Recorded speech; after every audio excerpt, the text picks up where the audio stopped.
सत श्री अकाल जी। स्वागत है तुहाडा साडे चैनल ते। अज असीं बांह नूं कफ किस तरह लगाईदा वा, अटैच करीदा, वो करके दिखावांगे तुहानूं।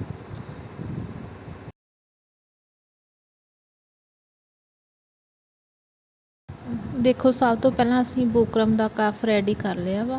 प्रैस दे नाल पेस्ट करके जिहड़ा असीं आले दुआले स्टिचिंग करके नूं सीधा करके फिर इहदे दुआले सिलाई ला लई आ।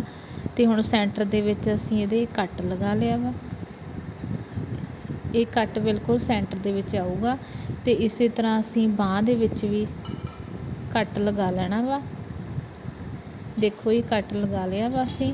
ते ये दोनों कट नेगे जिहड़े ये आपस दे विच एक थां ते आउणगे। जद असीं स्टिच करना वा ये दोने सेंटर दे विच आउणगे।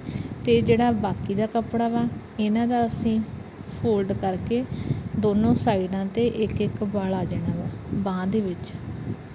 चलो फिर तुहानूं असीं सिलाई लगा के दिखाउने आ किस तरह दे नाल लाउणी आ। इस तरह ये पूरा पूरा बांह दे उत्ते फिट आ जाऊगा। पहलां असीं ये पुट्ठा पासा वा ते इधर वाला सीधा वा। असीं जिहड़ा पुट्ठा पासा वा उधरली साइड ते देखो कांटी दा निशान लगा लिया वा। ये कफ आ जिहड़ा ये पुट्ठी साइड दे उपर रख के सिलाई करनी आ। ते इहदा जिहड़ा आह फालतू दा कपड़ा वा ये फ्रंट वल नूं आऊगा। बाद दे विच असीं इहनूं कफ दे विच दब दांगे। देखो, दोने सिरे असीं मिला के रख लए ने इस तरह दे नाल। ये मिलाउण तो बाद असीं नाल नाल दी बिल्कुल सिलाई लगा लैणी आ।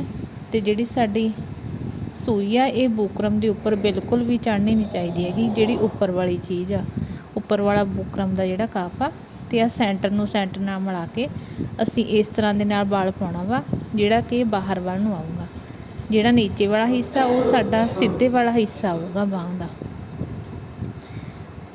इस तरह दे नाल असीं जोड़ लेना। ते ये फिर दूजा वाला जिहड़ा दूजी साइड दा किनारे दे नाल किनारी मिला के जिहड़ा कब्बे वाला हिस्सा बचिआ ਉਹਦੇ ਵਿੱਚ ਅਸੀਂ ਵਲ ਪਾ ਲਿਆ ਵਾ। ਇਹ ਦੋਨੋਂ ਵਲ ਸਾਡੇ ਫਰੰਟ ਸਾਈਡ 'ਤੇ ਆਉਣਗੇ ਇਸ ਤਰ੍ਹਾਂ ਦੇ ਨਾਲ। ਇਹ ਸਾਡੀ ਆ ਗਈ ਫਰੰਟ ਸਾਈਡ। ਅਤੇ ਇਹਨੂੰ ਫਿਰ ਅਸੀਂ ਇਸ ਤਰ੍ਹਾਂ ਫੋਲਡ ਕਰ ਲੈਣਾ।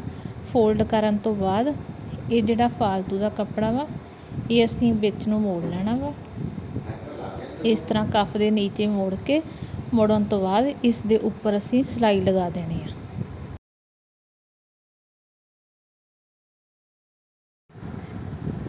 ਹਾਂਜੀ, ਇਸ ਇੱਕ ਸਿਲਾਈ ਲਗਾਉਣ ਤੋਂ ਬਾਅਦ ਫਿਰ ਇਹਦੇ ਨਾਲ ਨਾਲ ਦੀ ਅਸੀਂ ਫਿਰ ਦੂਜੀ ਸਿਲਾਈ ਵੀ ਲਗਾ ਲੈਣੀ ਆ।